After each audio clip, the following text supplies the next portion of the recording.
Allez, 17h30 donc, on commence, tant pis, on aura loupé le début. GDP, Fed Atlanta. On n'est que au lundi, donc on va pas recommencer. T-Bills, là, 3 mois, 6 mois, c'est pas assez pour être important pour nous. On va aller sur le mardi 2 juin déjà. Donc, mardi 2 juin, 7h50 du matin, cash carry. Nous, on ne traite pas le matin, donc on va pas être concerné. 14h55, Redbook des ventes au détail. Ça va être intéressant, notamment pour préparer le travail du dimanche, le prochain. 16h, rapport Jols. Ça va être très important. Donc, du coup, ça va être une des infos de la semaine. Il faut se le marquer en gras. Il ne faudra pas être en position à ce moment-là. Et surtout, ça va pouvoir guider notre journée de trading. Donc, il faut aussi éventuellement l'attendre pour pouvoir en profiter sur le reste de la journée.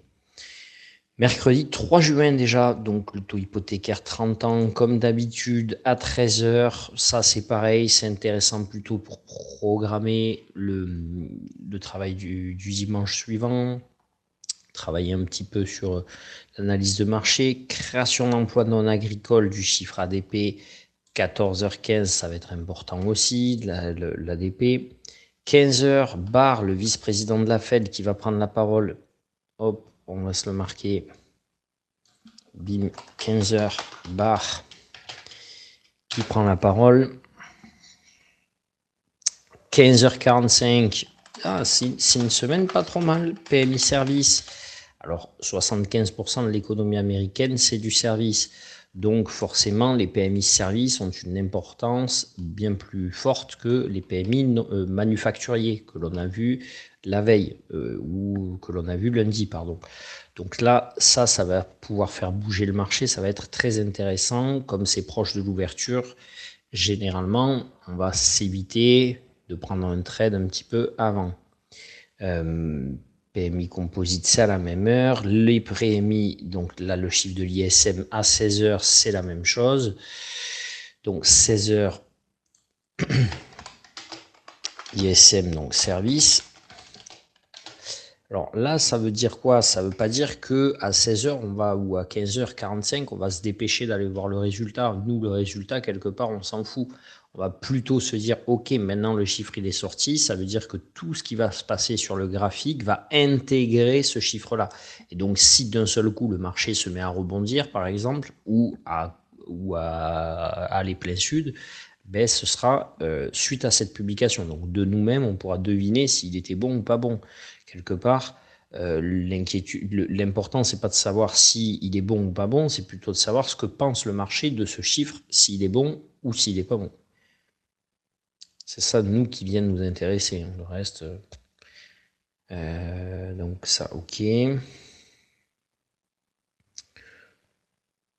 On est bon. Beige book de la Fed à 20h. Hop, ça, marquez-vous le carême. Hop. 20h, beige book. Donc le beige book de la Fed, c'est un livre, on va dire, hein, ils appellent ça le livre beige de la Fed. C'est un livre, une publication qui est donnée, qui réunit en fait le comportement de toutes les Fed. Donc c'est toutes les Fed, qu'est-ce qu'elles analysent dans leur secteur, qu'est-ce qu'elles en pensent, qu'est-ce que du coup l'on peut comprendre et essayer d'anticiper leur vote et position pour la prochaine réunion.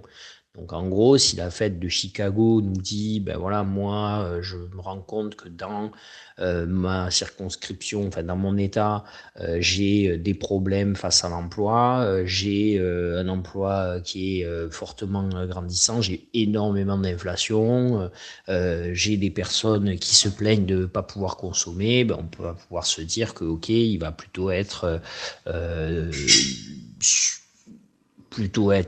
forcément pour une hausse de taux que contre, par exemple. Vous voyez, on se donne. Hop là, je sais pas ce que c'est. Oh. Mais pourquoi ça fait ça? Voilà.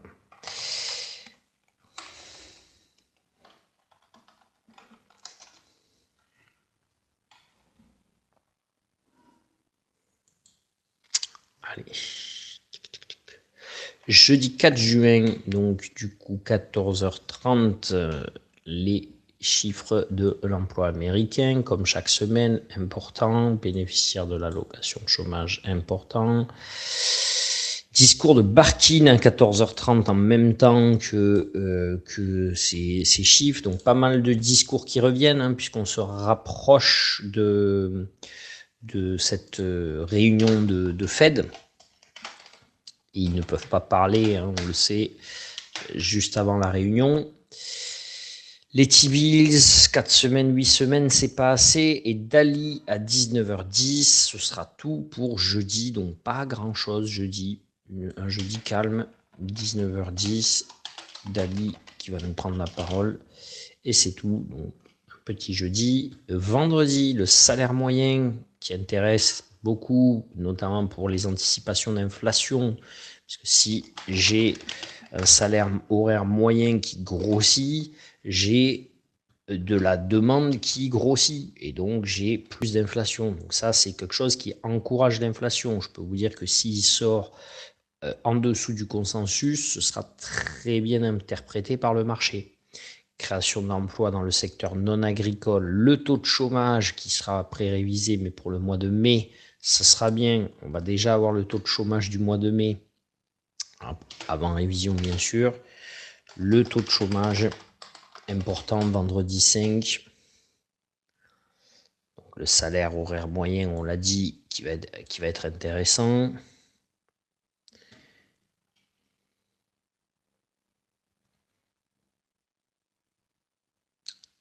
Et ce sera tout. On peut se mettre 21h, là, le taux de crédit à la consommation, puisqu'il y a quand même aussi un potentiel, une inquiétude, souvenez-vous, sur les crédits privés, hein, qui avaient eu lieu avant la guerre en Iran. Donc on va se le noter, parce que peut-être qu'il y a des algos qui continuent de le regarder. Marquez-vous-le, surtout toi, Michel, crédit consommation.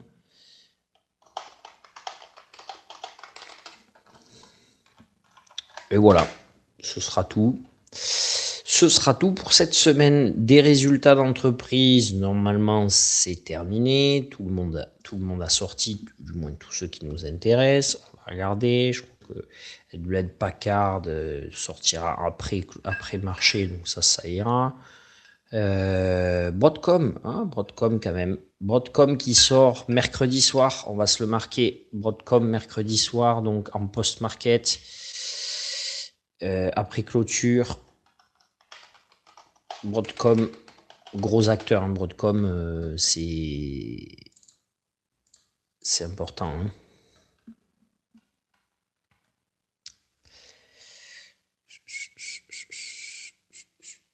Ouais, Broadcom, CrowdStrike. Donc il y a quand même encore de l'IA qui sort mercredi soir, donc post-marché.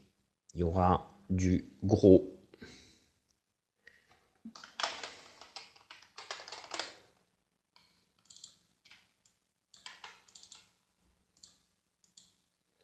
Donc on peut avoir une ou deux belles bougies pour le lendemain. Voili, voilou, on sera bon. Voilà, là surtout Broadcom, 2000 milliards, ça va peser dans la balance. Allez. Sur la psychologie de marché, l'analyse fondamentale. Donc du coup, vous avez vu que ce travail du dimanche, on l'a appelé... ouais, on l'a appelé donc du coup...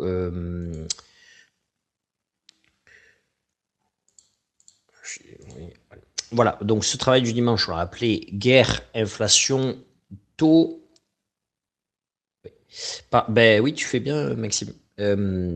Donc, guerre, inflation, taux et ATH, donc all-time high, c'est les records, hein, les plus hauts de tous les temps. Donc, sur ces plus hauts, bah tiens, je vais vous mettre quelques images pour que ce soit plus parlant pour vous aussi. Donc, hop, ça, c'est ce que je voulais vous montrer. On va avoir ça aussi. Hop, CME. Ici, hop, et on va avoir un taux. Je vais prendre ça. Donc, on a quand même un contexte de guerre, bon, un petit peu, qui devient presque, j'ai envie de dire, qui devient presque original. Alors, attendez, parce que je crois que je l'ai là, ouais.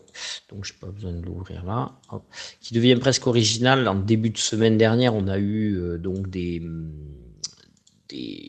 bombardements américains sur l'Iran et qui ont tout de suite été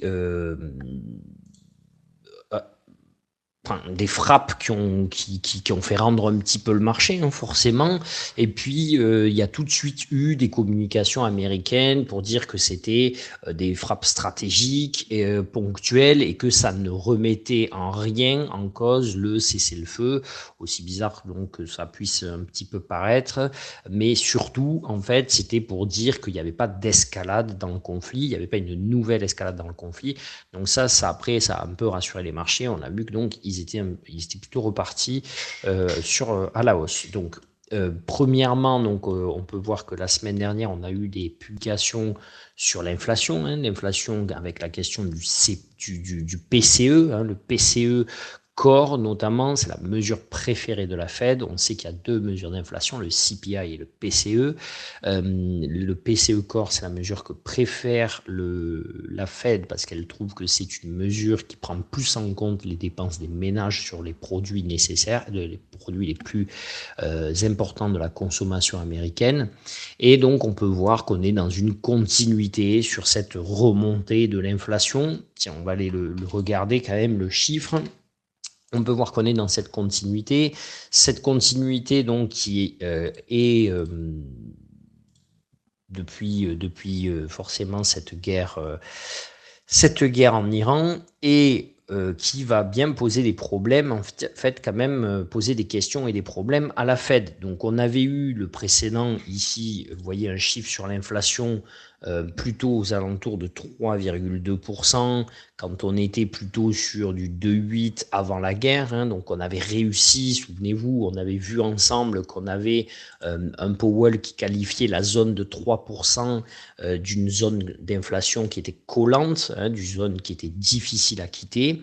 Et on peut voir en fait qu'elle est difficile à quitter, j'ai envie de dire presque dans les deux sens, parce que finalement, on a un niveau d'inflation qui avait du mal à se décrocher du 3, qui allait sur du 2,8, 2,6 au mieux, et on a actuellement, malgré le contexte, une inflation qui reste plutôt sur du 3,2, 3,3 en termes d'inflation, donc qui reste quand même aussi assez proche des 3%.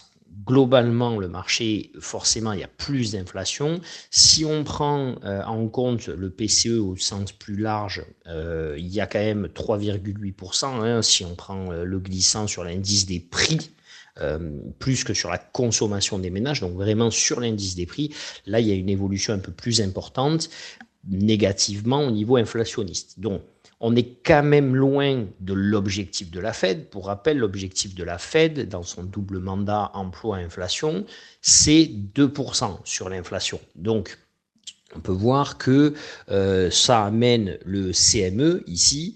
Le CME, c'est quoi? C'est le consensus des acteurs économiques de la bourse sur une projection du taux directeur de la Fed. On peut voir que cette projection du taux directeur de la Fed, le taux actuel, le taux courant actuel est sur 3,50, 3,75. La fourchette de taux actuelle de la Fed se situe entre 3,50 et 3,75%.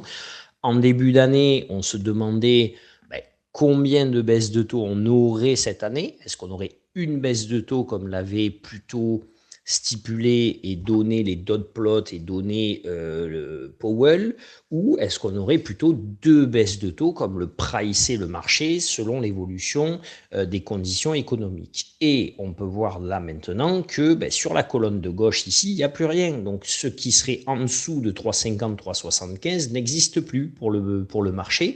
Vous voyez qu'il n'y a plus personne qui pense, hein, il y a un mois, ils étaient quand même 13% du marché à penser qu'on pouvait avoir une baisse de taux encore cette année, parce que là, je suis allé sur décembre 2026, donc sur l'année 2026, il y avait 13% des acteurs principaux du marché qui pensaient qu'on pouvait avoir une baisse de taux sur l'année. Et là, on voit qu'ils ont complètement disparu. Il n'y a plus personne qui n'envisage ça. Il y a quand même 53% du marché qui pense que l'on n'aura aucune baisse ou hausse de taux, mais ce qui veut dire que l'on a quand même 47 ou 46% du marché qui pense qu'on aura une ou plusieurs hausses de taux, donc notamment quand même avec la majorité qui envisage une seule hausse de taux sur l'année.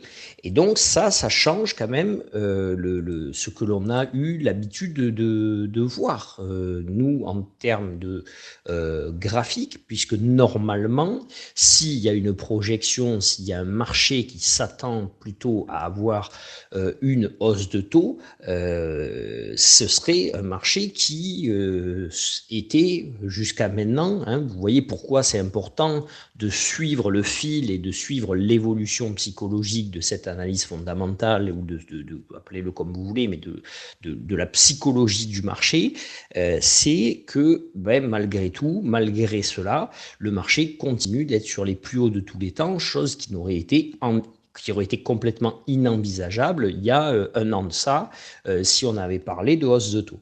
Les taux d'ailleurs, donc, comme le taux 10 ans, hein, le taux 10 ans qui, on va le voir, hop, je vais vous le mettre avec ça, tac, le taux 10 ans, tiens, hop, on va le mettre là, le taux 10 ans américain qui revient sur quand même ses plus hauts de l'année, hop, on va qui est toujours quand même proche de ses plus hauts, mais qui est sur une phase baissière. On le voit là sur la semaine, hein, une phase plutôt de correction sur toute la semaine. Il a plutôt baissé cette semaine.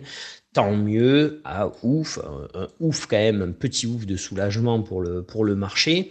Regardez, le jour où on a eu ici la publication de l'inflation, c'est le jour où le taux, lui, a été le plus chahuté, hein, puisque finalement, c'est le jour où il est allé chercher, il est revenu sur le point bas de la semaine précédente, et après, il a continué de baisser. Donc, il revient quand même sur les plus hauts du mois précédent. On est en train d'effacer finalement, du coup, ça veut dire un mois de hausse sur le taux 10 ans. C'est un soulagement quand même pour le marché. C'est ce qui permet aussi d'avoir cette montée graphique au niveau des actions. Pourquoi c'était un soulagement? On est quand même toujours, regardé, loin du plus bas de l'année, bien sûr, mais des 4%. Sur les 4%, c'est plutôt la zone, regardez, sur laquelle on évoluait assez fréquemment avant le conflit en Iran, et où on avait testé, même en avril et même avant, ici des zones plus basses au mois de septembre, donc de l'année d'avant. Ah non, ça c'était 2025, pardon.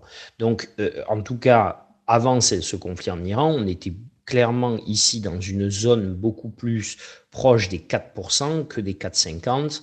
Donc on est quand même, ça veut dire, bien plus haut que avant le conflit, mais on a tendance maintenant à vouloir se rapprocher. Déjà, on a cassé les 4,50 et espérons-le qu'on puisse atteindre, il nous reste du chemin, mais atteindre les 4% et le casser pour retrouver du calme sur les taux. Pourquoi on a besoin de retrouver du calme sur les taux? On l'a vu notamment la semaine, je pense que c'était la semaine d'avant. Et qu'est-ce qui va pouvoir aussi être intéressant à surveiller au niveau des taux, ça va être le taux 30 ans. Pourquoi? Alors parce que 10 ans et 30 ans, hein, on a expliqué la mécanique de fonctionnement des taux il y a 15 jours. Je vous invite à aller regarder, si vous n'étiez pas là, la vidéo sur YouTube.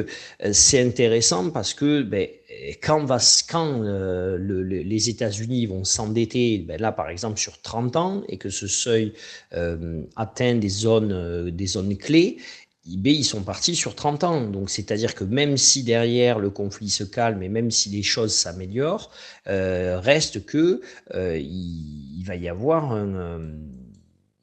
du travail pour que il va falloir payer le taux qui avait été demandé à ce moment-là au niveau de l'endettement. Donc plus ce taux va monter, plus il va peser sur la longueur sur l'économie américaine. Et on peut voir que donc on avait quand même un taux 30 ans qui au mois de mai est venu tester ses plus hauts. Pourquoi Hop, on va le mettre là. Pourquoi on parle de plus haut? Parce qu'on peut voir qu'en 2023, il était venu tester là, les 5, 10 et quelques. Il est revenu le tester en 2025 et il est revenu le tester le 5,02. C'était, là, je ne sais pas pourquoi, du coup, je ne sais pas ce que j'ai branlé. Voilà, ici, il était venu le tester en 2026. Il est plutôt venu le tester aussi par ici en 2025. Je n'ai pas assez de recul. Voilà, on va mettre 5 ans. Hop. Il est venu le tester ici en 2023, 2025 ici, et donc 2026 ici le retest. Donc c'est la même zone, cette zone là qui est haute. Hein. Si on recule beaucoup plus, voilà, on voit mieux. Ici, on peut voir que forcément on évoluait bien au-dessus de ça avant les années 2000. Qu'on est descendu 2007-2008, regardez ici, c'est une zone sur laquelle on a évolué au niveau de la crise des subprimes notamment. Après, ben forcément, les taux ont beaucoup baissé puisque les États se portaient caution de la croissance. Et là, on revient tester cette zone. Donc, clairement, cette zone des 5%, je ne sais pas si on peut parler réellement de zone technique au niveau d'un taux, hein, mais on la retrouve, vous voyez ici, dans le 98, regardez, elle a été touchée et c'est elle qui a amené ce rebond ici. Elle a été touchée ici, c'est elle qui a amené ce rebond-là. Elle avait servi après de blocage à la hausse lorsque naissait le début de la crise des subprimes. Donc, cette zone, quand même, il faut espérer que le marché ne la casse pas par le haut parce que ça pourrait avoir un impact que l'on va avoir et que l'on va discuter ce soir. Donc, c'est une zone qui a été testée plusieurs fois et il faut y faire attention. Donc, pourquoi, dans un tel contexte, le marché peut-il continuer de battre ses records et faire autant de records sur records?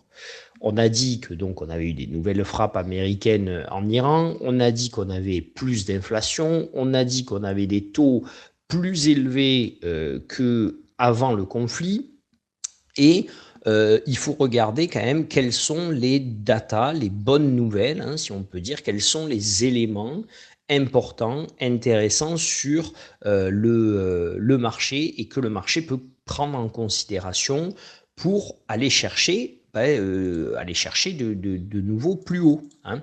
Et dans ces informations, c'est pas rien à se mettre sous la dent, et ça a une forte symbolique. On attendait quand même, on a eu une période de résultats des entreprises qui est complètement lunaire presque, quoi. J'ai envie de dire, c'est complètement décorrélé, c'est complètement fou en termes de résultats ce que l'on a obtenu. C'est-à-dire que globalement, sur le S&P 500, globalement, on attendait à peu près, ici vous le voyez, pour les résultats sur le 31 mars, on attendait quand même globalement 13% de progression en year to year sur les entreprises du S&P 500, et le résultat aujourd'hui, il est de 28,4% d'évolution, de croissance, de progression en year to year sur les 500 entreprises du S&P 500. Donc ça, quand même, forcément, ça façonne la psychologie des marchés. Pour les 7 magnifiques, donc les 7 magnifiques, vous saurez me les citer, je l'espère, puisqu'on travaille ensemble maintenant depuis un moment. On aura une progression des bénéfices au premier trimestre en year to year qui, elle, a été de 63%. Hein, 63% sur les 7 magnifiques qui ont progressé de progression en year to year.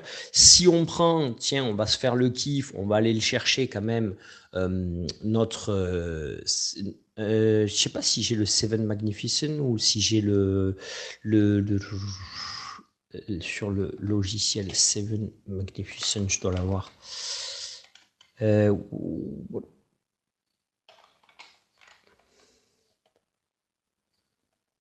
Ah.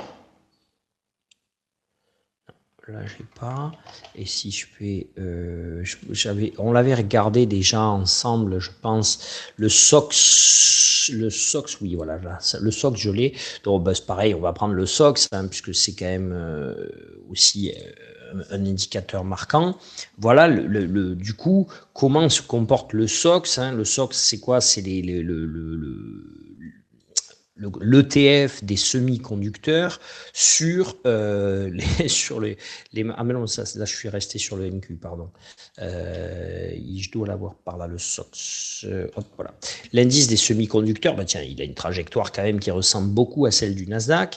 Il est passé depuis avril 2026 de 325 $, même le plus bas du mois précédent, hein, en seulement du coup un mois de temps.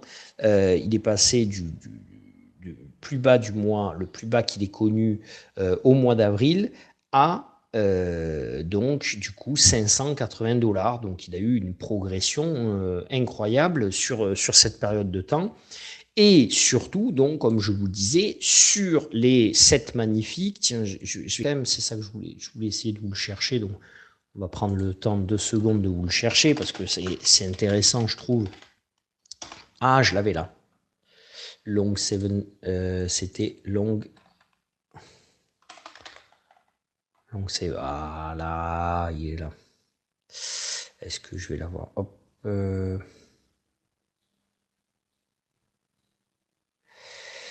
Alors là, c'est en 5 minutes. Hop, voilà, c'est en 5 minutes. Mais donc, sur les 7 magnifiques, on va se mettre en daily, on n'a aucun intérêt.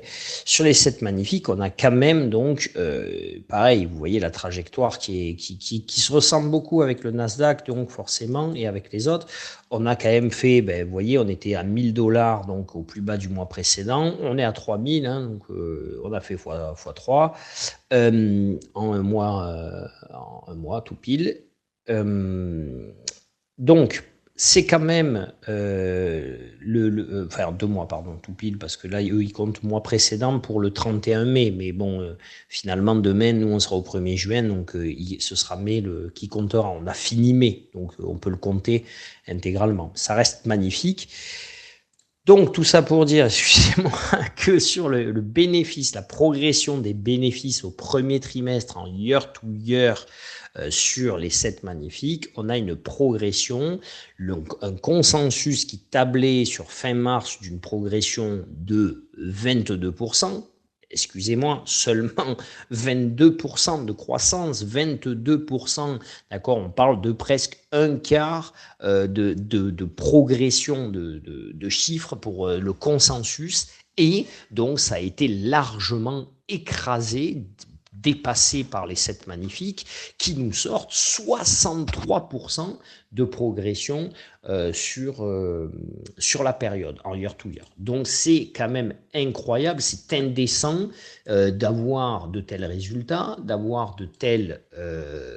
c'est tant mieux, j'ai envie de dire, on ne peut que se satisfaire d'avoir des entreprises qui progressent, hein, c'est pas le sujet, on ne va pas souhaiter que les entreprises ne progressent pas, ça ne changerait rien de toute façon, mais ce qui est indécent, c'est que comment finalement le consensus peut être autant décalé de la réalité. Vous voyez, c'est ça quand même qui à un moment donné peut faire qu'on se pose question. On a aussi un service, donc les services discrétionnaires, là, vous avez vu, je vous l'ai mis en rouge, les services discrétionnaires ici, les services discrétionnaires, donc, voilà, qui sont ici.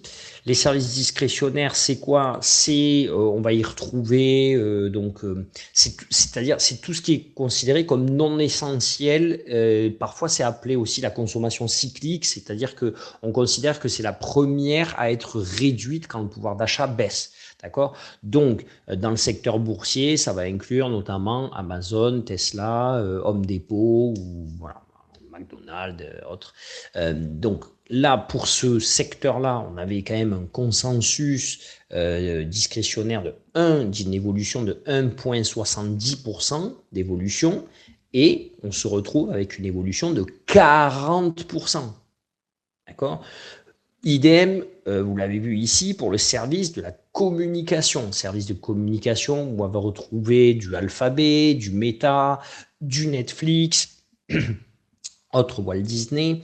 On va avoir ici, on attendait carrément une régression, un repli, hein, on tablait sur un repli des bénéfices de 3,70% par rapport au premier trimestre, au même trimestre en 2025, et finalement on a une croissance de presque 49%.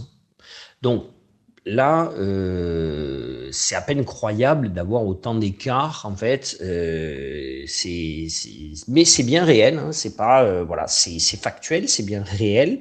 C'est ça qui est nul. Bon, je vous C'est ceux passe, on qui va ont fait ça qui est nul. Ceux qui ont prédit ça, ils sont bidons, puisqu'ils prévoyaient -3 et il y a plus 48. Alors, on peut pas dire que le but, c'est pas de dire qu'ils sont bidons.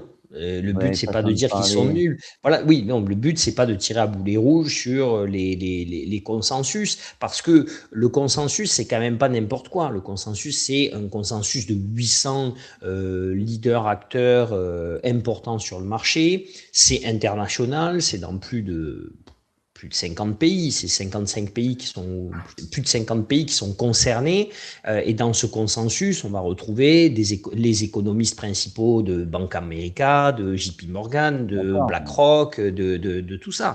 Donc normalement, les consensus doivent être proches d'une certaine réalité. Ah bah ouais, Hein. mais là, carrément.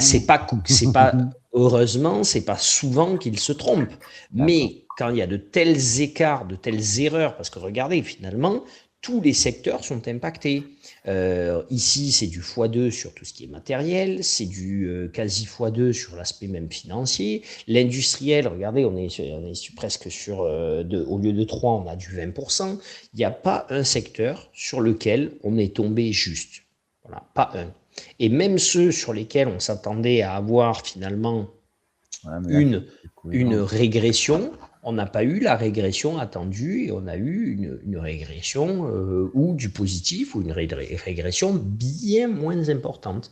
Donc ça peut être aussi parce que on a finalement peut-être des économistes qui regardent aussi j'ai envie de dire le planisphère, j'ai envie la totalité, l'ensemble du schéma, et donc dans leur analyse économique se disent la consommation ne devrait pas être à la hauteur de ce qu'il y a réellement comme production de croissance. Tu vois, donc, bien sûr que eux aussi, leur avis, il est biaisé. Est-ce que si toi, Michel, on te disait, tu penses que les résultats des entreprises vont être, même pour des entreprises comme les 7 magnifiques, 63% plus élevés que l'année dernière, est-ce que réellement tu te dirais, oui, je pense que Bah non. ces entreprises-là vont sortir du résultat plus de Non. 1,5%, voilà, donc plus de 50% de plus. Donc, c'est peut-être pas Non. qu'ils sont nuls, c'est juste qu'ils anticipent des progressions, mais peut-être même les progressions sont plus folles finalement que même eux ce qu'ils arrivent à anticiper. Et on l'avait vu ça, souvenez-vous, on l'avait vu quand on avait parlé en fait finalement en début d'année que c'était le moment, cette année, c'était l'année où il était temps que l'IA ramène du retour sur Ouais, investissement. je Hein. m'en Et souviens. donc là, c'est un petit peu ça travaille la psychologie des investisseurs. Parce que quand on a, si vous voulez, regardez, on va prendre, hop, là, je vais juste prendre le temps. Oh, hop, ici. On va prendre la tac. On va revenir sur le calendrier économique. Quand on prend le calendrier économique de la semaine dernière et que on regarde même de cette semaine, on va voir le GDP d'Atlanta. Hop, cette semaine, on n'a pas besoin d'aller à la semaine dernière. Il est là, il est dès lundi. Quand on a, vous voyez, ici, une prévision qui est à 4,3 et qu'on a un actuel PIB à 3,8. Quand on a une projection finalement qui est vous voyez ici, depuis cette progression, on était à 5% en 2026, en janvier. Depuis la guerre, on était sur une pente complètement baissière. Et d'un seul coup, on remonte. Pourquoi on remonte justement? Pourquoi on revient vers ces 4%? Parce que dans le PIB, souvenez-vous, il y a aussi ce grand arbre qui cache la forêt, hein, ce grand, comme on m'avait dit nous sur les lives, on a même cet arbre qui cache le désert. C'est-à-dire qu'on a cette économie en K avec finalement, on avait dit 10% des Américains les plus riches qui consomment plus de 50% de la consommation américaine. Donc en fait, ça veut dire que le PIB américain, il est dopé, il est vraiment, il ne dépend que de l'investissement, ou pas que, pardon, mais en immense majorité, de l'investissement que l'on fait dans ces boîtes-là. Et donc, finalement, oui, on a des chiffres qui sortent, et des chiffres importants, qui, en fait, représentent, font que les analystes ont du mal à pouvoir analyser, comprendre, cibler à quel point les investissements qui sont réalisés dans ces boîtes peuvent peser, peuvent générer autant d'argent.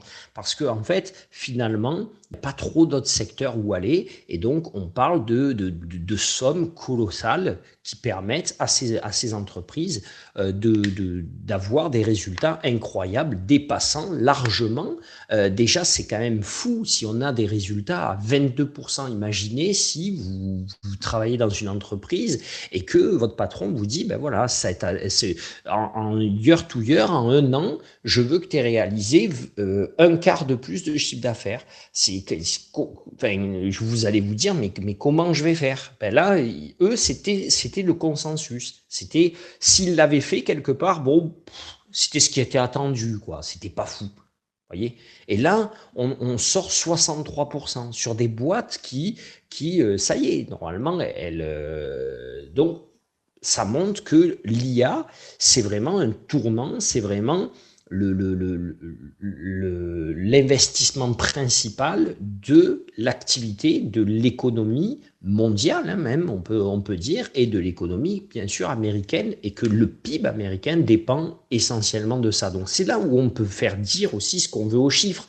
Parce que finalement, de quoi va se servir Trump dans ses statistiques? C'est qu'il va dire, bah, moi, le PIB, la croissance américaine, elle est là. Est-ce que le petit Américain qui travaille à Walmart et qui remplit les rayons, il ressent les investissements dans l'IA de manière quotidienne pour son salaire et son niveau de vie? Oui, il les ressent, mais pas dans le bon sens, parce que lui, ce qu'il voit, c'est qu'il y a plein de choses qui ont augmenté, et que, notamment l'énergie et l'électricité, et parce que il y a de la consommation qui se fait sur ces produits-là, une consommation qui est nouvelle.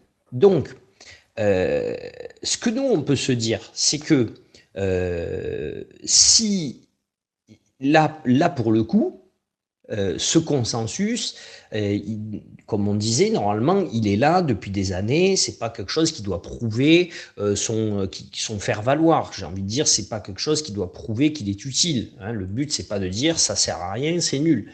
Donc, si ce consensus, il pèse, mais que là, on se rend compte que ce consensus, il peut être totalement à côté de la plaque.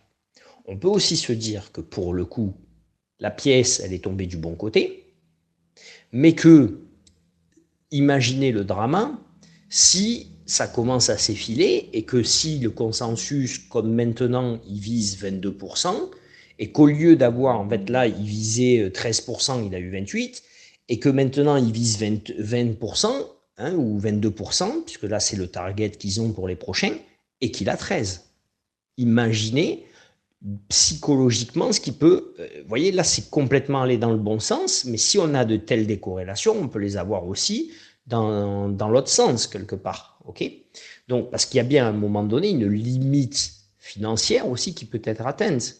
Et on ne doit pas oublier non plus qu'actuellement, on a un marché qui paye environ 35 fois les bénéfices, d'accord, sur le Nasdaq, alors que il est très loin de sa moyenne long terme, puisque sa moyenne long terme, c'est vers les 26 fois les bénéfices. Ça veut dire quoi? Ça veut dire que le marché, il anticipe une forte croissance future sur l'IA. Okay, ça, on est d'accord, c'est acté. Mais imaginez si le consensus il est non atteint, où c'est que ça amènerait les multiples, finalement. Soit ces actions, elles se feraient détruire, soit les multiples, ils passeraient sur des seuils stratosphériques. Parce que si on est avec des résultats qui sortent bien au-delà des résultats que l'on projetait, et qu'on a un ratio prix-bénéfice qui reste sur 35, imaginez si on commence à se rapprocher du consensus ou si on est même voire en dessous du consensus. Le ratio, il va être complètement dingue.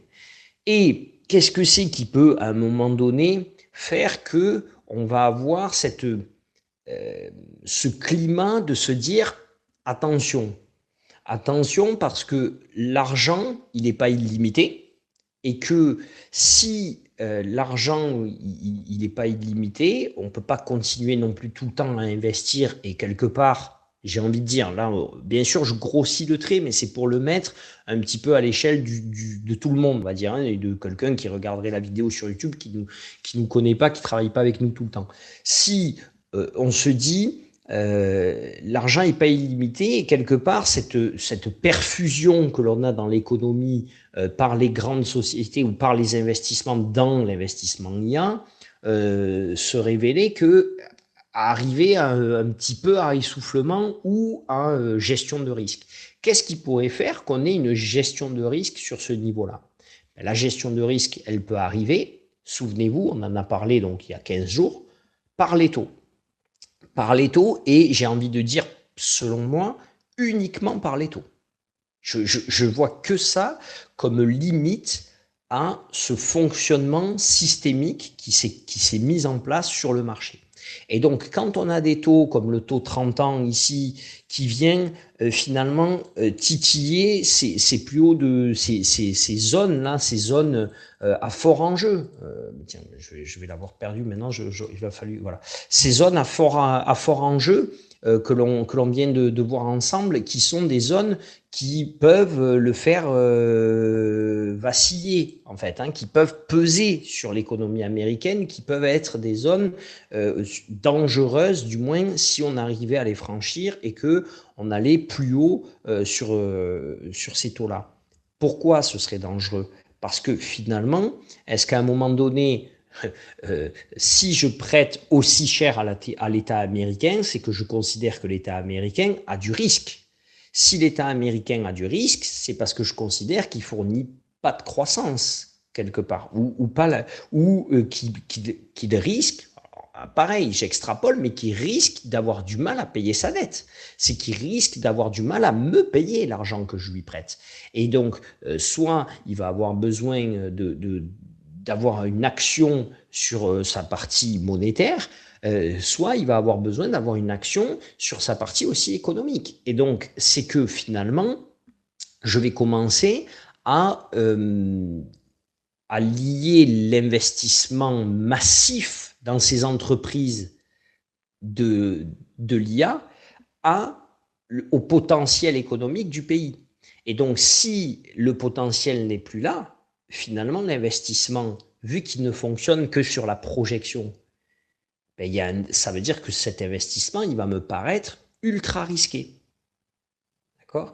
Et donc, là, c'est là où il peut se créer, dans un système comme ça, une crise de confiance dans les deux. Et au milieu de ça, on ne va pas rajouter, parce que ça peut être, et c'est pour ça que l'administration Trump ne fait pas tellement, même si des fois il dit ça y est, je vais raser de la carte l'Iran, en gros, pour faire simple, eh bien, ils sont tenus un peu de négocier et de faire avec. C'est aussi parce que ils peuvent pas se dire demain le prix du pétrole vaudra 200 dollars et advienne que pourra, on verra bien. Parce que tous les taux vont être liés en suivant. Et donc, quelque part, s'il fait monter tout ça, il empêche l'investissement. Et s'il empêche l'investissement, finalement, on se rend compte là, ce qu'on est en train de dire, c'est que son économie, clairement, allons-y et soyons durs, elle s'écroule. Elle se tue, elle s'explose dans le mur si demain, il n'y a plus l'investissement sur l'IA, il n'y a plus cette masse d'argent qui rentre et qui fait vivre les entreprises. Souvenez-vous aussi, ce sera le mot de la fin sur ce sujet, on va dire, enfin du moins pour ce que j'avais prévu, c'est que les Américains, souvenez-vous, on avait vu plusieurs fois en Amérique, pour la psychologie et dans les faits, parce que je sais que ça marque assez les gens, c'est que les Américains, ils s'offrent même des actions à Noël. Hein, avoir un portefeuille action aux États-Unis, c'est quelque chose de très courant, c'est quelque chose de très classique. On crée de la retraite par capitalisation, c'est-à-dire qu'on est tous détenteurs d'une action, on est tous détenteurs d'un fonds d'investissement pour sa retraite, etc. Donc, quand les marchés financiers montent, ça crée de la valeur, ça crée de l'argent et ça crée du revenu pour les Américains. Et donc, c'est quelque chose de positif. Pas que sur le côté image économique, mais c'est quelque chose aussi de positif en retombée de capital. Et donc, si ces entreprises-là continuent, sont prospères ou restent élevées, c'est tous les Américains qui y gagnent. Hein, c'est pas, enfin, ou tous les Américains, du moins la majorité des Américains qui y gagnent, puisque tout le monde a un peu, au moins un petit peu d'actions en portefeuille. Chose qui est un peu différente avec la France, parce que tout le monde n'a pas de PEA, par exemple, et des actions Total ou autre société française. Donc, le comportement psychologique, il est important, ça compte dans la psychologie de marché. Et donc, le lien qu'on peut y faire, c'est que si à un moment donné, il se met à y avoir ce ralentissement dans l'investissement, ben forcément, ça va avoir un double effet qui se coule, j'ai envie de dire, parce qu'en plus d'avoir moins d'investissement et donc une économie qui se ralentit, on aura aussi finalement des concitoyens qui le subiront de plein fouet, cette perte financière. Voilà, le risque, il est là.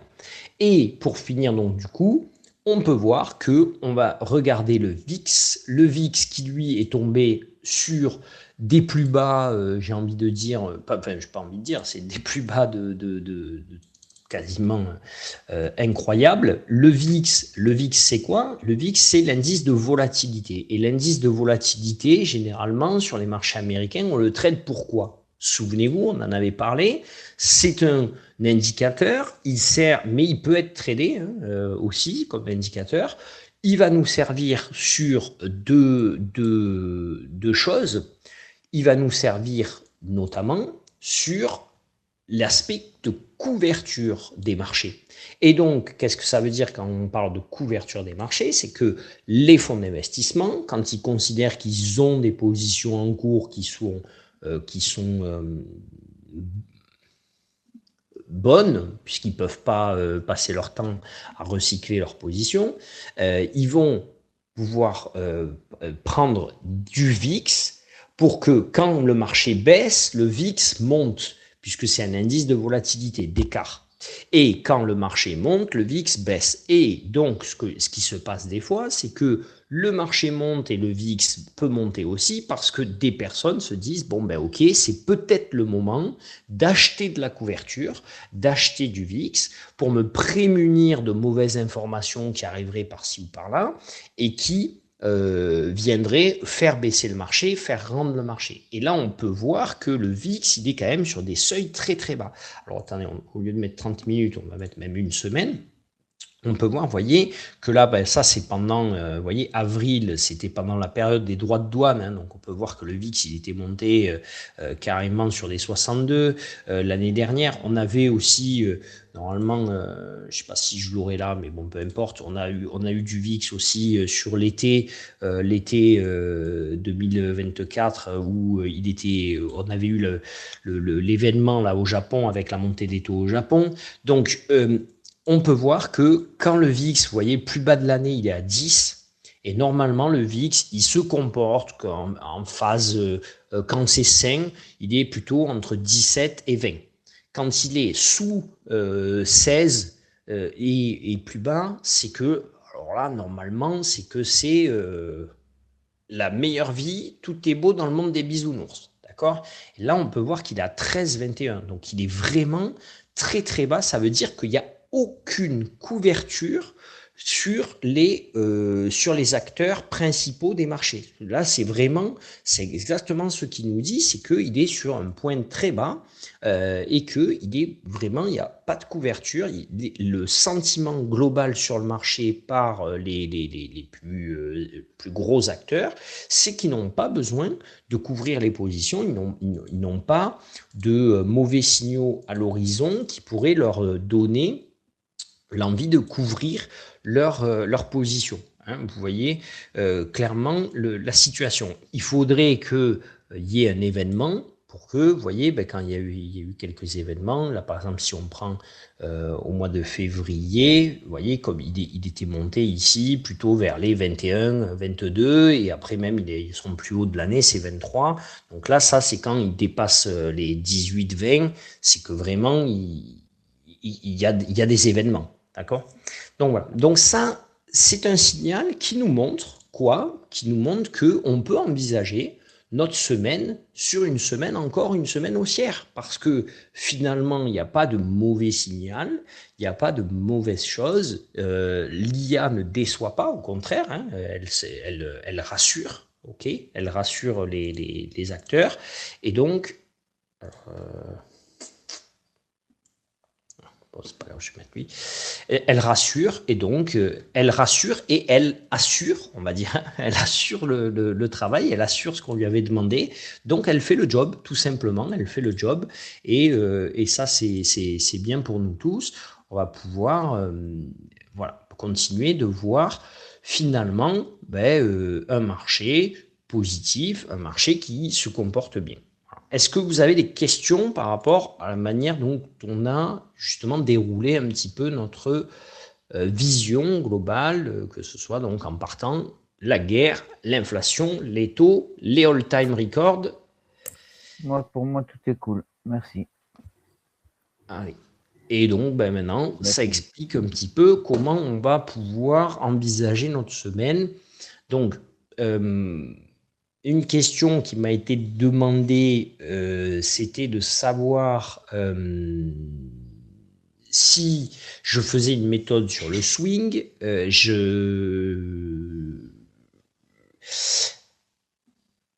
Alors,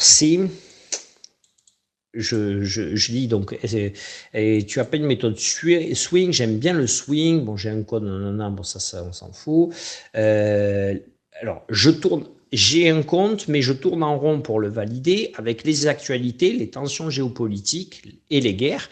Le marché fait beaucoup d'allers-retours, ça fait 3 semaines que je monte, puis au final je rends tout et je termine flat. D'accord? Donc ça, c'est quoi, Michel? Quelle est la réponse à quelqu'un qui nous dit est-ce que tu travailles en swing, puisqu'on a 3 types de trading, le day trading, le trading à la journée, le trading swing sur du long terme et le scalping pour le trading très court terme. Pourquoi on fait du scalping, nous? C'est tac, ça va en quelques secondes. Et on est rien sur le marché. On vient chercher surtout, le petit truc. Surtout, sa réponse, elle est dans la question. C'est-à-dire que lui-même, il me dit que il galère à valider parce que dans un tel contexte géopolitique, dans un contexte géopolitique finalement si difficile, hein, qui subit les aléas, les tweets, les caprices de Trump, les actualités, les tensions géopolitiques et les guerres, le marché fait beaucoup d'allers-retours. Et donc forcément, dans ces allers-retours-là, comment anticiper le tweet de Trump?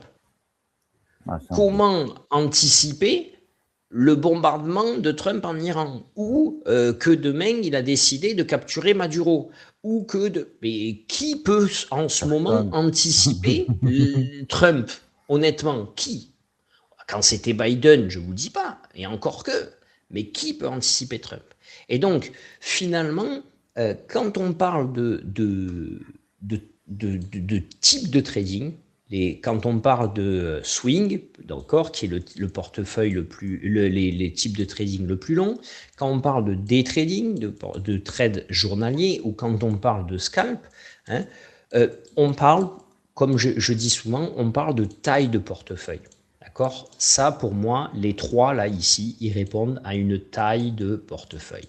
Et donc, si demain, tu es BlackRock et que tu as des centaines de milliards de dollars ou d'euros à placer et à investir et à faire fructifier, et que tu as des gens comme Bill Gates ou Elon Musk qui t'ont confié un petit pécule, un petit peu de leur fortune à faire fructifier. Ils ne vont pas vouloir que tu leur ramènes un gain de 200 dollars par jour. D'accord? Parce que Elon Musk, 200 dollars, il est fait par seconde. Donc, si tu commences à lui expliquer que tu lui as fait gagner 200 dollars aujourd'hui en scalping, tu as compris qu'il ne va pas comprendre ce que tu es en train de faire. Donc, tu es obligé d'aller chercher du swing. Mais parce que, de la même façon, si Elon Musk il perd 20 000 dollars, est-ce que tu penses que ça lui fait trembler une couille? C'est quelques centimes pour nous. Voilà. Lui, il en a rien à secouer. 20 000 dollars, pour lui, c'est absolument dérisoire. Donc, si tu prends une position qui peut perdre 20 000 dollars, tu vas la prendre quand tu as un portefeuille qui peut perdre 20 000 dollars. Si toi, tu es Michel Martinez ou Maxime du Sacré-Cœur ou peu importe, Agnès qui est sur le live ou autre, ou Jérémy, si tu perds 20 000 dollars, tu vas commencer à te gratter la tête et te dire, est-ce que cette position, je fais quoi? Je la garde ou je la coupe? Et quand tu la coupes, qu'est-ce qu'elle fait, Michel, la position, quand tu la coupes? Je perds 20 000. Tu perds 20 000 et la position, elle fait quoi? Elle remonte. Elle revient flat. Et donc, toi, tu as juste perdu 20 000. D'accord? Donc, voilà. Donc, ça, c'est qu'est-ce que tu représentes sur le marché, qu'est-ce que tu es, et donc, forcément, selon ce que tu penses représenter sur le marché, tu vas venir en scalping chercher soit les petites miettes qu'ont laissé les swingers ou les day trading, ou les day traders, soit tu vas aller dans le camp de ceux du portefeuille que tu as. Et en fait, ce qui va nous intéresser, nous, en tant que scalpers, c'est de trouver à quel endroit ces acteurs-là, ils rentrent sur le marché. Parce qu'on sait que si on rentre sur le même endroit qu'eux, c'est là où on va avoir beaucoup de miettes, rapidement, tout simplement. Si je sais que le marché, quand il revient, tu vois, ici, regarde, il ne faut pas être un génie de la finance. Si je te dis ici que tu as, on va tracer ici comme ça, hop, un point sur le 30 300, par exemple, ok, on voit qu'il a touché une fois, ça rebondit, deux fois, ça rebondit, trois fois, et là, il est allé un peu plus bas, une fois, là, voilà. Bon, donc là, ça veut dire que le truc, il est chargé depuis, bon là, c'est 1 heure, mais il est chargé, imaginons que si chaque bougie, c'était une journée, tu te dirais, bon, ben ok, depuis 1, 2, 3, 4, 5, 6, 7, 8, 9, 10, 11, 12, 13, 14, 15, 16, 17, 18, 19, 20, 21, 22, 23, 24, 25 jours, on est plutôt autour de ces 30 300. Et sur les 25 jours, on l'a touché une fois, deux fois, trois fois, quatre fois, 5 fois, 6 fois, 7 fois, 8 fois, 9 fois, 10 fois, 11 fois, 12 fois. Il y a plus de 50% du temps où on l'a touché, on a rebondi. Si le marché revient dessus, qu'est-ce qui va se passer? On va rebondir ou on va casser? Voilà. La réponse, elle semble assez évidente. Parce que là, ça veut dire qu'il y a des mecs qui sont en day trader ou qui sont en swing, qui ont voulu acheter ici il y a 10 jours. Ils ont fait la position, elle est partie gagnante. Il y en a d'autres, quand c'est revenu, ils se sont dit j'ai loupé le premier passage, je ne vais pas louper le deuxième. Quand c'est revenu, il y en a, ils se sont dit j'ai loupé les deux premiers, je ne vais pas louper le troisième. Et finalement, les swingers et les day traders sont tous au même endroit pour essayer de renforcer leur position. Et donc, comme ils rentrent plus ou moins tous au même endroit, toi, tu sais que si tu rentres ici en scalp rapide, bah, normalement, tu vas pouvoir avoir les miettes. Voilà. OK? Parce que toi, 200 balles dans ta vie, ça te change quelque chose, et que eux, 200 balles, ça leur changeait. C'est des belles miettes. Hein. Pour nous, c'est des belles miettes. C'est des très belles miettes. Voilà. On appelle ça des miettes. Ouais. Donc, non, pas du tout compliqué de non. bosser avec. En CFD, c'est exactement le même comportement. Regarde, moi, je vais te montrer. Je te le montrerai après si tu veux, parce que là, j'ai perdu le truc, je pense. Je sais pas si j'aurai mes positions. C'est quoi CFD? Ouais. Ici, tu vois, la position, elle a duré 2 minutes. Bon, là, oui, plus 5 $. Je l'ai sorti flat. Mais elle a duré 2 minutes. Même en réel. Je vais pas aller en compte propre chercher des swings. Tu vois. Et j'ai bien fait parce que regarde, ici, je suis rentré, oui, elle aurait été gagnante. Mais après, boum, elle aurait été perdante, ma position. Est-ce que moi, je peux, avec mes petits 55 000 $, accepter une perte ici de 600 à. Regarde, là au point bas, 25 000, de 600 points. Est-ce que je peux accepter de perdre 600 points? Ben non, parce que 600 fois 20, je suis déjà du coup très très mal, quoi. Tu vois, je peux pas moi accepter de perdre 12 000 $ qui représenteraient sur mon portefeuille de 55 000, 12 000 divisé par 55 000, 20% de mon portefeuille, 21,80%, 22% de mon portefeuille. Je ne peux pas accepter sur une seule position de perdre ça. Donc voilà pourquoi je ne peux pas faire du swing. Alors que si je rentre, je sors, j'ai une réponse rapide, basta.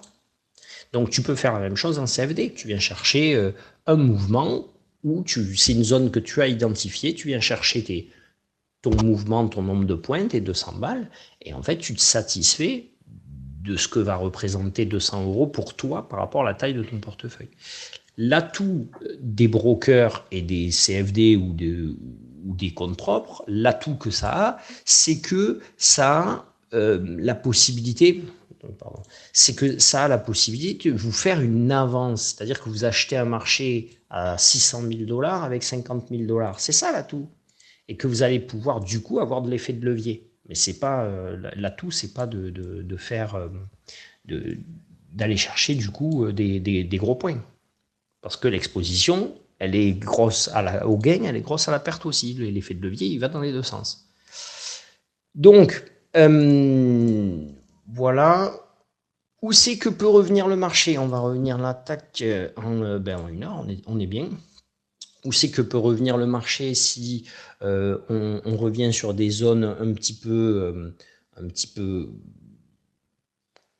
plutôt plus clés, hein, on va dire, si on peut appeler ça comme ça. Ben, moi, j'ai envie de regarder assez rapidement une zone qui va nous parler. Nous, dans la méthode 25, ben, ça va être déjà le 30 250 ici. D'accord? On voit que on l'a ici, regardez, on l'avait, bon, le 370 là, le mercredi, sur un moment de news, on a eu la mèche qui est montée. Mais après coup, tiens, on va le mettre en 30 minutes, comme ça on va bien voir ici. Donc, on a vu que le mercredi, sur un moment de news, ici, bam, on a eu la mèche qui est montée. Après, le marché a rendu, il est revenu plutôt sur 30 000, il est revenu un peu plus bas, boum, il a cassé, il a pris appui sur 30 000, il est parti. Il n'est jamais réellement revenu sur 30 000. Ça, on va le garder en tête. Il a rebloqué vers les 350, il a rendu, hop, où c'est qu'il a pris appui vers 250 et il est reparti à la hausse. Donc, si il revient sur 250, à mon sens, c'est quand même une zone où il se doit de rebondir. En plus, c'est la R2M, donc il se doit de rebondir. On peut voir que quand même, ici, donc quand il montait, pardon, c'était là que je voulais aller, quand il montait, les 250, vous voyez, dès qu'il s'en approchait, quand même, il prenait un recul. Donc, on peut venir, pour moi, si on doit baisser un petit peu, venir chercher les 30 250. Finalement, quand on est à 30 400, 30 250, c'est pas non plus si loin. Ça fait 150 points, ça fait 0,30, 0,40, je pense, de baisse, puisque 1%, c'est 300 points. Là, ça nous ferait perdre même pas 150. Donc, on peut revenir vers là. Si on revient en tout cas ici, vous voyez, pour moi, vers l'intérieur là, c'est clair. Parce que peut-être ce sera mieux là. Si on revient ici vers l'intérieur, là, ce sera quand même une super zone pour rentrer, pour aller chercher un rebond. D'accord? On peut le voir, ça a bloqué ici le 26, ça a bloqué le 27, ça a bloqué le 28, et après ça a fini par le casser. Donc si on revient dessus, cette zone doit nous faire rebondir aussi. 30 150, là, elle doit marcher. Ok. Donc là, on a, mince, il faudrait que ça s'efface. On a deux zones déjà. 30 250, mais le 250 peut être atteint plus rapidement. Et le 150 devrait être un peu plus long. On le voit bien ici, tac, il est même un peu plus bas, il est plutôt vers 130 en fait. 100, ah ben tiens, on l'a là, 138. 138. Donc ça, on va se le marquer. Allez, on va se marquer. Première zone, donc on a une zone intéressante, à pas sauter dans l'arène comme des bourrins, plutôt à regarder ce qui se passe, à surveiller, zone 1, à surveiller pour petit.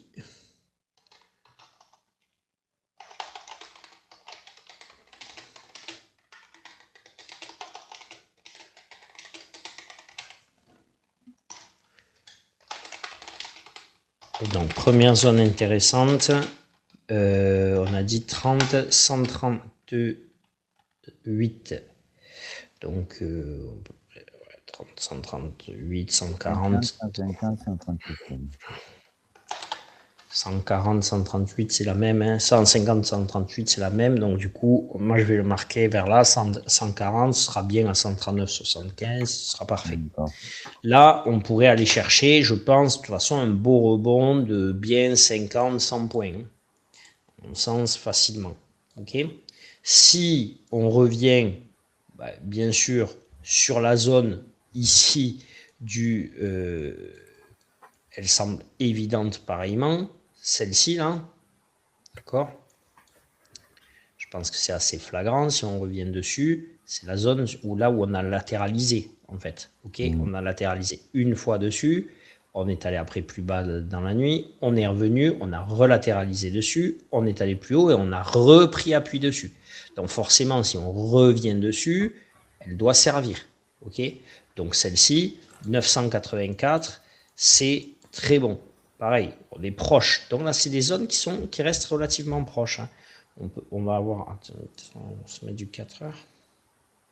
Mais bon, quand on voit, quand on voit ça, la poussée comme ça, c'est un peu dur. Du coup, forcément, les zones sont assez proches.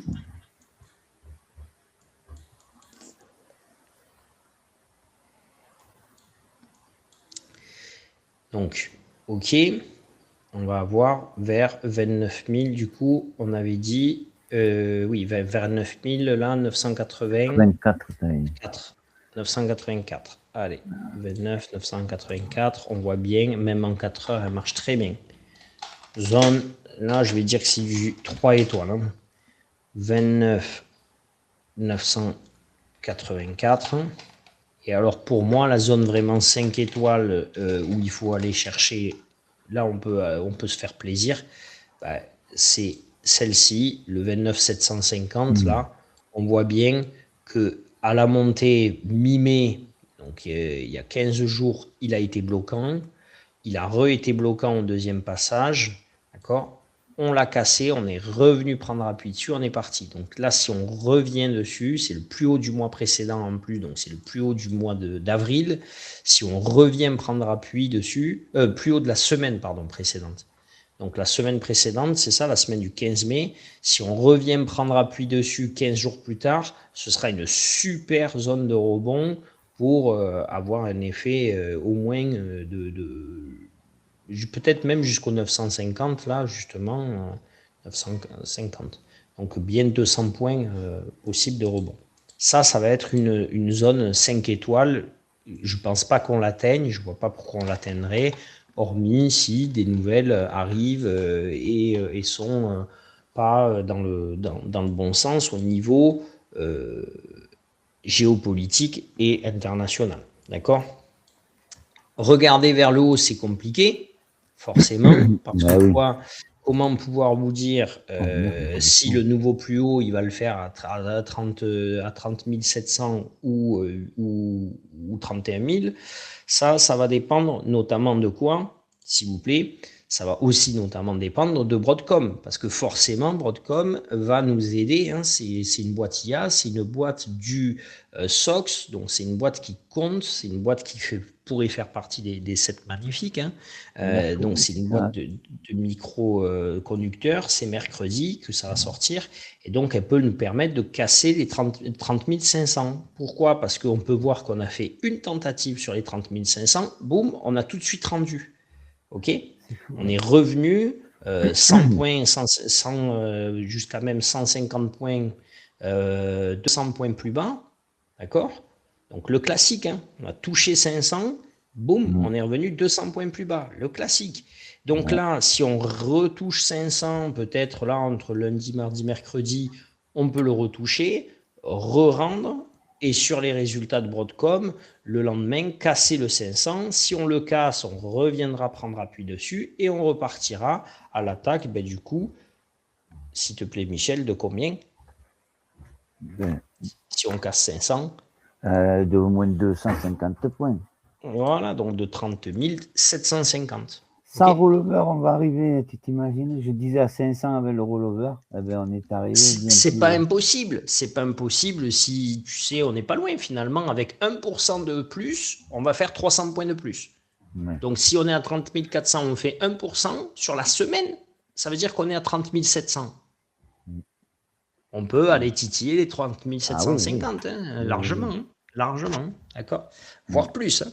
Mais en tout cas, nous, ce qu'on sait, connaissant le deal, c'est que là, le premier passage, il n'a pas été facile. Donc, le deuxième, il ne devrait pas transpercer comme dans du beurre. Il devrait, pareil, avoir un peu de difficulté. Mais avec Broadcom, on peut le passer, revenir prendre appui dessus et finalement aller chercher le 750 juste après. Donc là, moi, j'imagine bien une ouverture plutôt lundi, plutôt pour réattaquer les 500. Pareil, hein, le toucher et rendre un petit peu. Peut-être pas autant, mais rendre un petit peu, peut-être jusqu'à 400, pareil. Et mercredi, faire le troisième passage, la troisième tentative.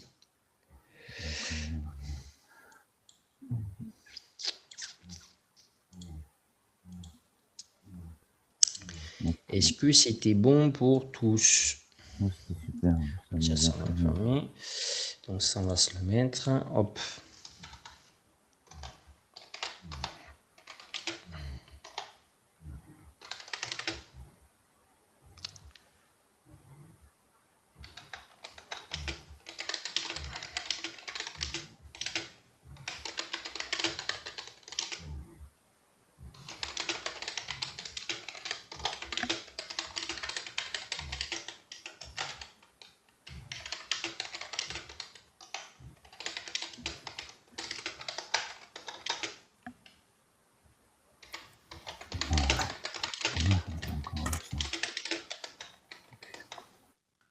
Voilà. Ok. Eh bien, écoutez, pour moi, tout est bon du coup. S'il n'y a pas de questions, dites-moi si vous avez des questions. Alors, comment on s'en sert ça en scalping puisque ça m'a été demandé par message de l'évoquer. C'est-à-dire que nous, si vous voulez, je ne vais pas utiliser en scalping proprement dit les zones. Je ne vais pas attendre que le marché revienne sur la zone rebond pour pendant ma journée de scalping, d'accord? Ou du moins, je reprends ce que je viens de dire, je reprends mes propos. Je ne vais pas attendre, je ne vais pas exécuter mon scalp que sur cette position-là, d'accord? Par contre, en fait, ça me sert à quoi? Ça me sert à me dire, voilà, ça c'est mon plan. Mon plan, là, ben, vous l'avez compris, mon plan, c'est que le marché, il retente 30 500, il revienne, et qu'il fasse un troisième passage qu'il le casse. Que quand il l'a cassé 30 500, il revienne prendre appui sur 30 500 et il parte à l'attaque des 30 750. Ça, c'est mon plan. Donc, qu'est-ce qui va se passer? Je vais voir ce qui se passe quand je vais arriver. C'est mon plan. Ça ne veut pas dire que c'est comme ça que ça va se passer. Mais je vais regarder si c'est comme ça que ça se passe. Si, imaginons, le marché part à la hausse, fait 30 550 et il continue un petit peu de monter. Est-ce que là, je vais venir prendre un scalp à 30 550 ou imaginons il va à 570, est-ce que je vais venir prendre un scalp à 30 550? Non. Parce que je vais me dire, mon plan, c'était qu'ils reviennent prendre appui sur la zone de 30 500, donc je vais plutôt rentrer sur cet endroit-là. D'accord ? Maintenant, imaginons que demain, j'allume l'ordinateur à 15h30 et il est déjà à 30 750. Forcément que de 750 à 500, il y a beaucoup d'écart. Je ne vais pas attendre qu'ils reviennent à 500 pour prendre mon trade. Je vais aller chercher d'autres zones, ça c'est sûr.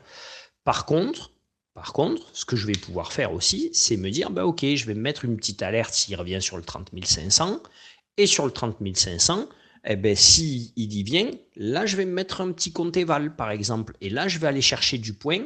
Et là, je vais aller chercher une zone, pas pour gagner 5 points, mais pour aller gagner beaucoup de points, parce que je pense que je peux avoir une bougie de retournement qui va venir chercher 100 points, 150 points, et ça me valide un compte.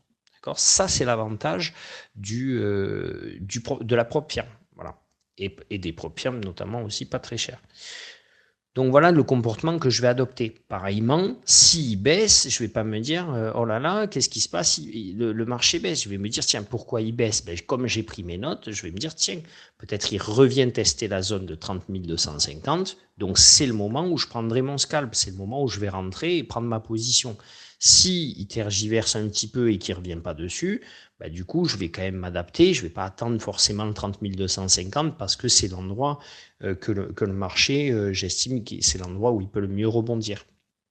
Mais je vais aller chercher des zones aussi autour. D'accord ? Donc, je vais quand même scalper entre, mais plus on va se rapprocher de ces zones-là, plus je vais les prioriser. Voilà. Et plus, si j'ai déjà fait le job, par contre, je peux m'offrir des cerises sur le gâteau sur ces endroits-là. Voilà. Est-ce que c'est clair comme réponse pour l'utilisation des zones et du travail fondamental? Dans l'analyse fondamentale, pareil, comment je vais utiliser l'analyse fondamentale sur mes scalps? C'est pour savoir, voilà, est-ce que le marché actuellement a une vision où il n'a pas de couverture et il voit le marché vers le haut, ou est-ce qu'il a une vision où il voit le marché vers le bas, comme quand on a démarré la semaine dernière et que on avait dit que avec ce qui se passait, on pourrait peut-être avoir ci ou ça. Voilà. C'est ça qu'on va adopter dans l'analyse fondamentale. Peu importe après, en fait, je ne vais pas trader dans ma psycho d'analyse fondamentale. C'est-à-dire que nous, sur le groupe, on est quasiment 90% du temps à l'achat.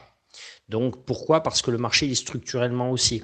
D'accord? Le marché, regardez, est-ce que vous avez envie de vendre ça?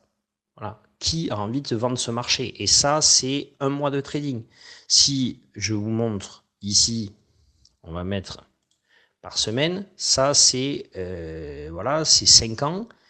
Qui a envie de vendre ce marché-là? Voilà. Qui a envie là d'être vendeur? Franchement, celui qui est vendeur, il perd beaucoup plus de fois que celui qui est acheteur. Alors, celui qui a acheté là, ou même ici, il est très heureux là. Donc, nous, on ne va pas prendre ce risque. Même celui qui a acheté au plus haut ici, de décembre 2024, il est très heureux. Donc, on ne va pas aller contre ceux qui ont raison et la manne financière. Et pourquoi le marché est structurellement haussier? Ça, c'est quelque chose dont on n'a peut-être pas forcément parlé tout de suite parce que c'est un peu long des fois à expliquer. Mais voilà, il y a plusieurs raisons, plusieurs mécaniques de marché qui font que le marché il est structurellement haussier. Et donc, il vaut mieux être acheteur que vendeur parce qu'on a beaucoup plus de chances de s'en sortir. Voilà, tout simplement. Dites-moi si vous avez des questions et sinon, merci à tous. Moi, c'est super. Merci, comme d'hab. Merci à vous d'être venus. Merci donc Agnès, Christelle, Foued, Harvey, il est là, Jérémy et Maxime. Il est avec. Allez, pas vu.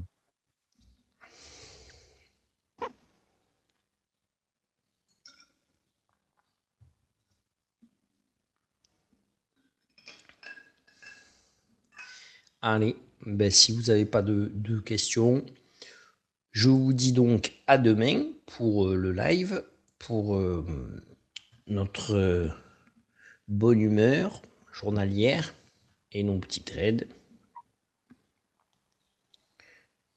Et donc, voilà, dites-vous un truc. Non, Michel, le Nasdaq n'est pas trop cher à 30 400. Voilà. Ah non, moi, je ne me tripe plus de rien parce que déjà, quand c'était à l'époque que ça allait vers 20 000, j'étais espanté, les gars. On est déjà à 30. Ah, c'est vrai. Voilà. Ouais. J'imagine que tu l'as connu à quoi, 16, un truc 14. Comme ça, ou 14. 14, tu l'as connu, t'imagines. Ah. Bon. Ouais. C'est pour ça que je ne m'étonne plus avec le train. Allez. Merci à tous. Ciao, ciao. Merci à toi. Bonne soirée. Ciao, ciao à tous.